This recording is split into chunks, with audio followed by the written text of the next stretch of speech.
Beautiful jab with right hand first, right there, and knock Mike off back. Yeah, this fight is literally a joke. It's a motherfucking joke right here.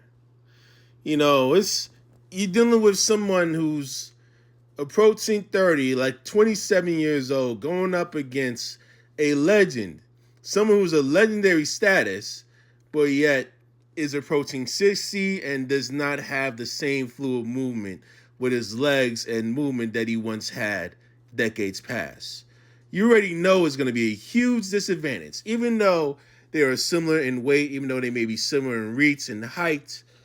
In performance and in age, is like a huge disadvantage, and more so basically proves and actually shows that it's all about a money grab, but not more so about the integrity of the sport. Now, I will say that the undercards of the main event that happened last night were way better. Way better. 12 rounds, 10 rounds, basically like the professional fighters who got out for 12, and then you got the female fighters who got out for 10 rounds. They were way better than what you see in the main event, which is embarrassing and a sin and a shame. Look, y'all. This is who Jake Paul has been fighting throughout his boxing career. Once he actually entered the boxing world, actually straight from doing the YouTube content creator stuff. And you see the majority of the people that he faced were either people that aren't really experienced in boxing or fighters that are way past their prime. The only loss that he has was from another pro boxer, literally up in Tommy Fury, that literally whooped his ass by standing decision that went the distance. And mind you, this dude is literally 10-0 as an amateur boxer, dealing with like a bunch of rounds that they're dealing with. It's like some minor rounds that they've done. He's not even yet to be an elite boxer by his own metrics either. Jake Paul has yet to face somebody in the caliber of, Canelo Alvarez, okay, Tyson Fury, Deontay Wilder, Vasily Lomachenko.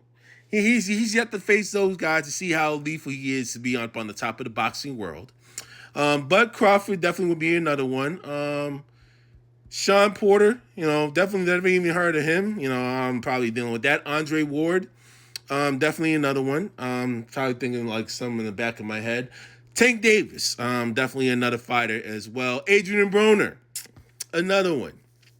Another seasoned boxer that can literally whoop ass. Caleb Plant, another one. There's so many of these other fighters I could literally name on the top of my list. There's some Hispanic boxing fighters that I've yet to even remember their names that could easily whoop his ass and knock his ass out within the first 3-4 rounds. The way that homeboy Jake Paul has become mainly arrogant right in front of the whole world to see. But hey, at least it's much CTC TV for the fans, AT&T Stadium's been rocking, Everybody gonna get a bag out of this. It really was like the number one goal at the end of the day. A lot of folks want to see nostalgia. A lot of folks want to see hope. But many of us forget about the practicality side of things when it comes to the sport, when it comes to conditioning, when it comes to fitness and everything based on age. Even I was hoping that Mike Tyson really knocked the fuck out of Jake Paul last night. But unfortunately, attrition has gone to Mike Tyson. He's still one of the greatest boxing legends of all time in my eyes. In my opinion. But for Jake here and Logan, they're going to continue their little clout chase. They're going to literally try to find some other target that can try to easily dominate that's like not well versed in boxing, or they'll try and pluck some retired boxer that they could have where that's for their next fight to try and actually hop up the crowd and show how they could dominate them. But again, this dude hasn't really messed with any professional boxer that's elite in his prime. He only goes for the novices, and he only goes for the boxers that are way past their prime, just so he can mainly actually get an upper hand of them. And that's literally a fucked up sin and a shame. And you want to lie, like a lot of boxing enthusiasts are literally, I forgot the word, dejected after what they saw in the state of the sport over the years, and why UFC is mainly overtaking them in like pay-per-view rankings. If Jake Paul actually tried to pull that stunt out with MMA, Dana White would not have even allowed it unless he literally worked for him. And literally have him trade under the Ultimate Fighter cage.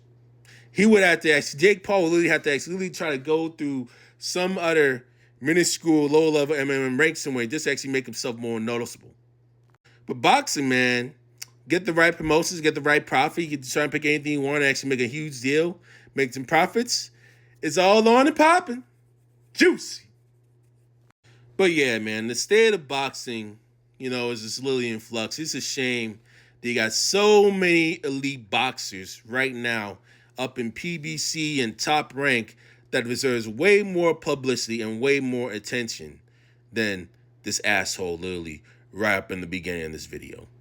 And yes, I'm referring to this asshole right here that's above me. Yep, this guy right there. Saying a shame. It's all about the taboo, and it's all about rats activity.